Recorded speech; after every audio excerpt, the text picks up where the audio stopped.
Art of Relationships radio show is copyrighted. No portion of the show is to be used without express written consent from me, Greg Dudzinski, or the Art of Relationships. Thank you.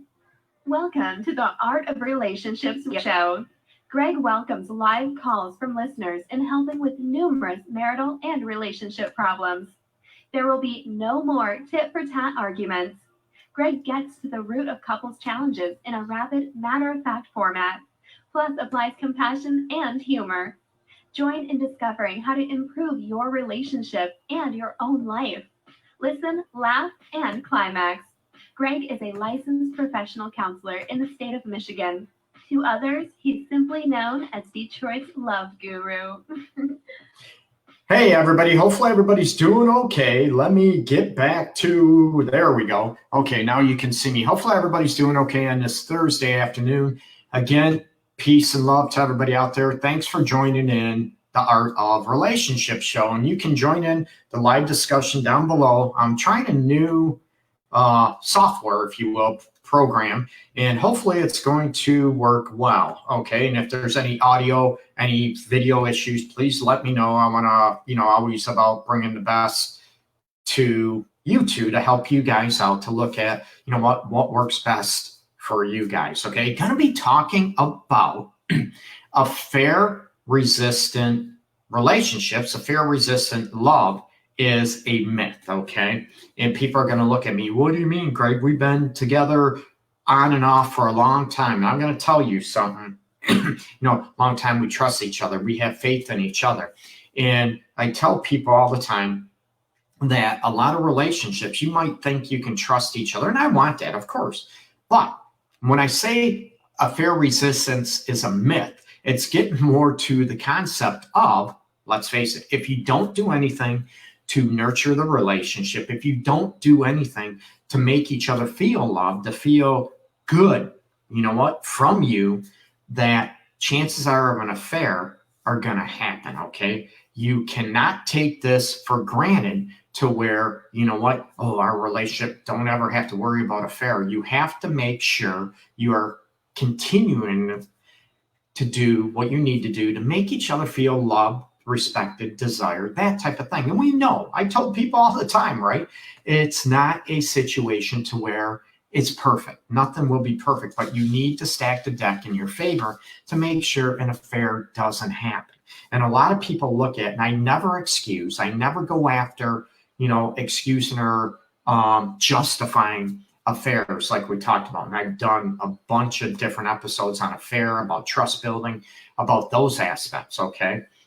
But I'm getting at the precursor to trying to prevent them from happening in the first place, okay? And looking at, when I talked about, healing from affair, I've done a bunch of episodes on that, but I want to give a, precursor as far as going after, what is going on, what caused that affair to begin with. And looking at, a lot of people look at and they take for granted, well, I don't have to worry about my partner cheating, I don't have to worry about my, spouse or boyfriend, girlfriend, that type of thing.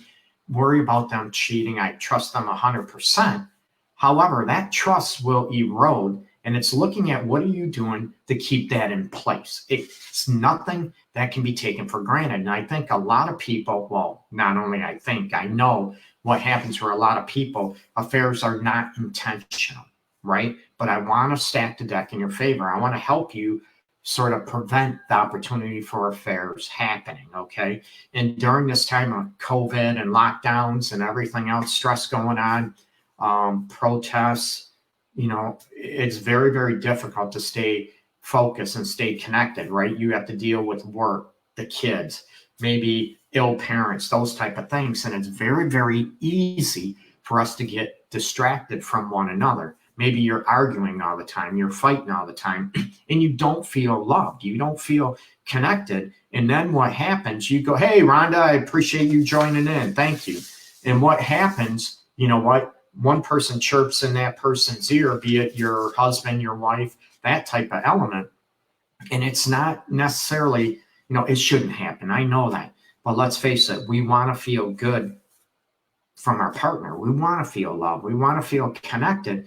And what happens in those situations is, we stop feeling that way. We stop, showing our partner that we love them, that we desire them, that we adore them. Are you listening to one another instead of fighting all the time? Okay. Can you ask, oh, okay, why is this going on? Why do you think this? Why do you think that?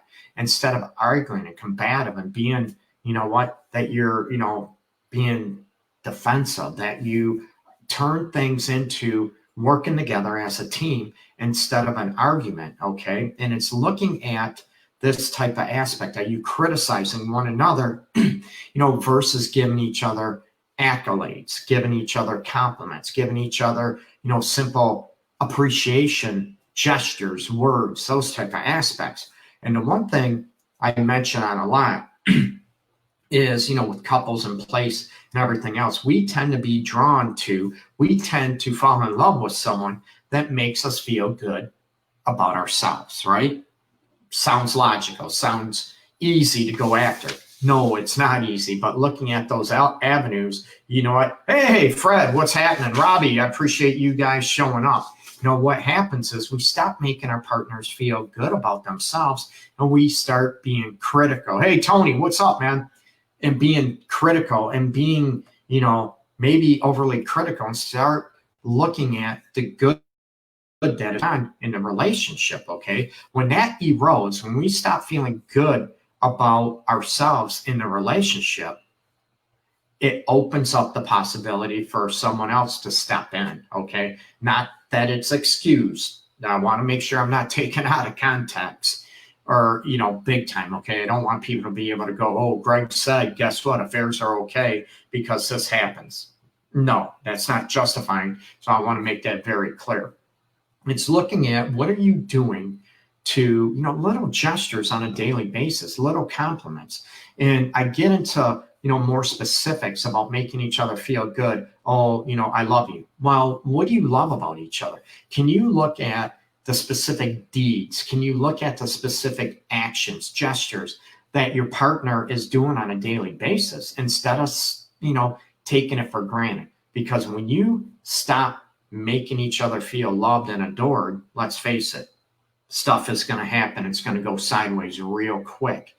And I don't want that. When I say real quick, it could be, it could be over a month, right? But it also could happen, gradually. It's progressive, right? And all of a sudden you look at it, you're feeling miserable with each other for 10 years.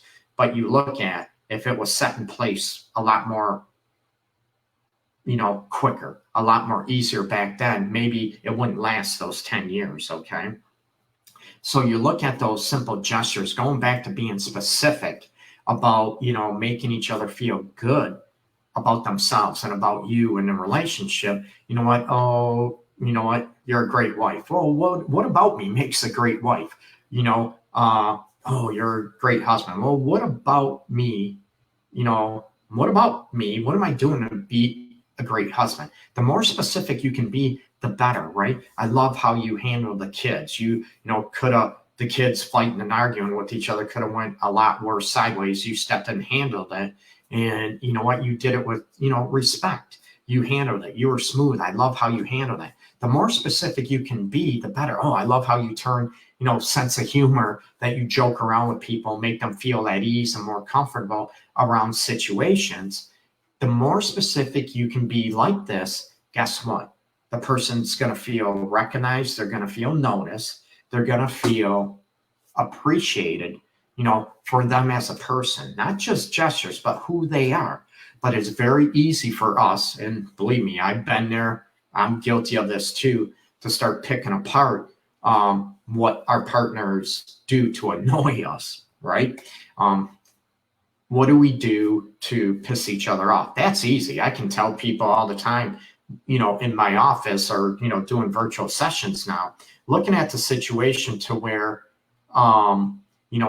I'll let you know what's going on in a relationship. And it's very easy for them. They can, like this, tell me, just flipping off the lips, if you will, telling me what they don't like about their partner or what's wrong in the relationship, what's going on. And then I ask them, what do you like or love about one another? And I get silence. This happens the majority of the time. They get silent and they're like, they haven't thought about it in a while. It's not I'm not going to say it's a wrong thing. I get it. It's a place of understanding.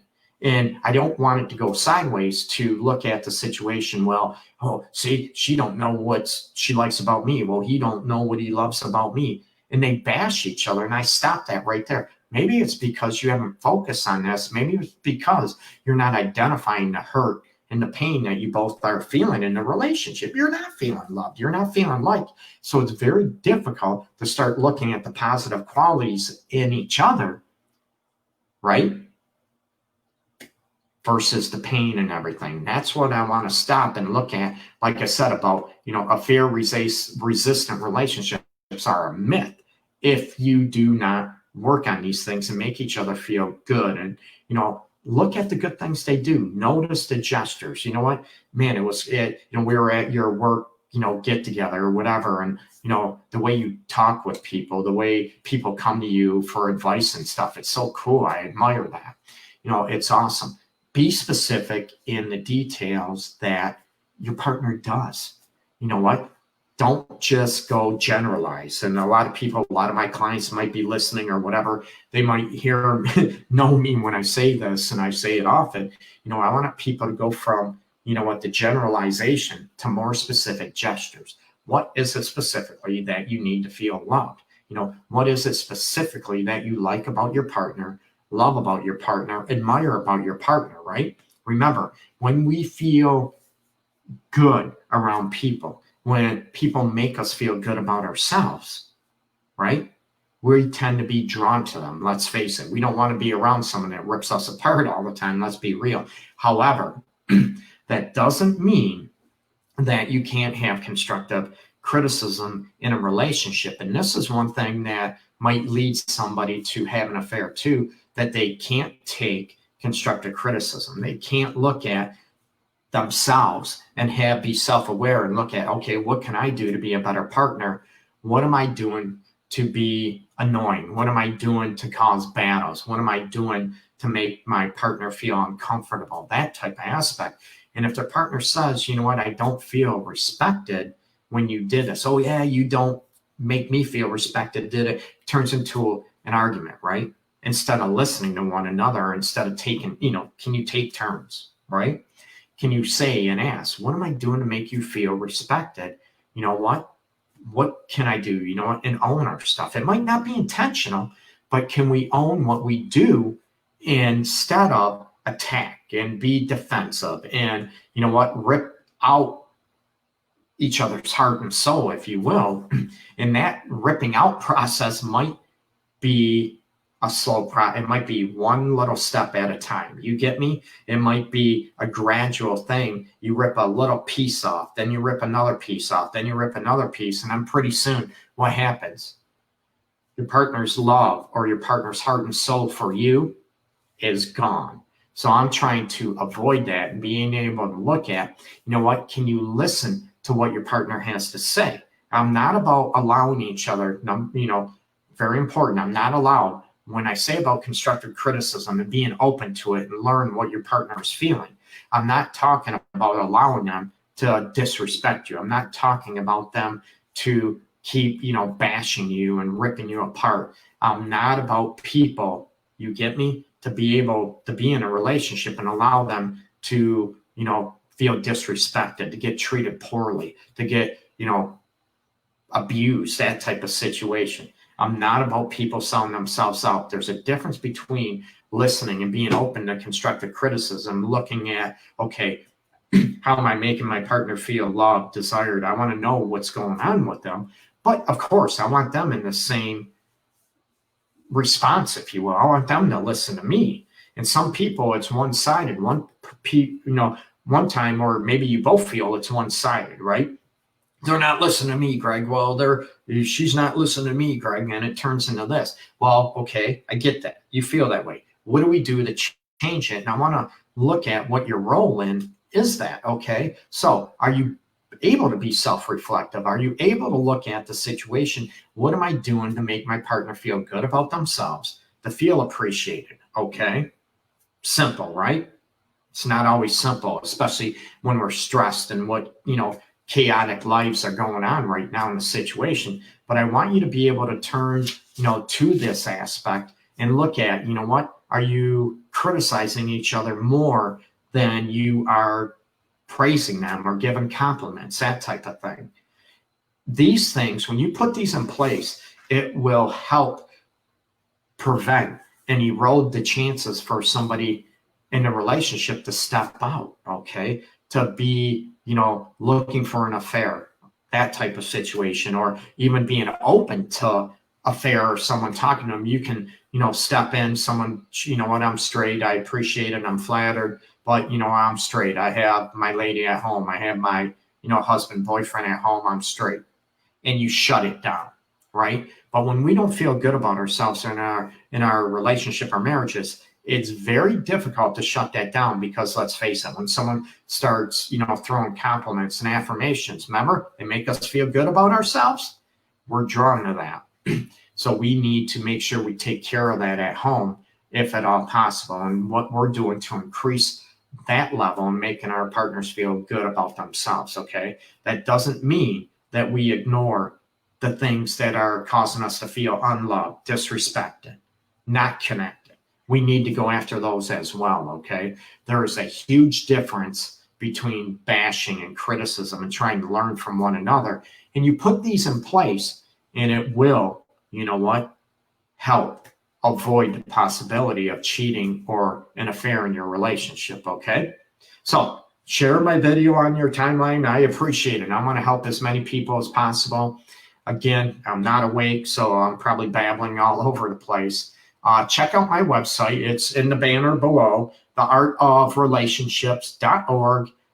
Like my Facebook page, please. Facebook.com/Detroit's Love Guru. And again, I'd love any feedback. Like I said, this is the first time I'm going live with a new streaming platform, if you will, broadcasting platform. That might be easier. Let me know how the audio, the video quality is, and I appreciate it. Okay. Oh, again, private message me, put me, even below in the discussion. Let me know. I want to hear your topics. Any suggestions you have, you want to help me, or help you, I should say, cover, topic suggestions, what you're dealing with in life in those type of situations, okay? And it also, let's face it, it helps me too, because I run out of ideas too to talk about and to help with couples too. So it helps me, helps you. It's a win-win situation, right? Terrific. Again, thank you, everybody. Check out my website, theartofrelationships.org. Peace and love to everybody out there. Let's get rid of racism, discrimination, and let's face it, let's get rid of hate out there in the world. Take care. Peace.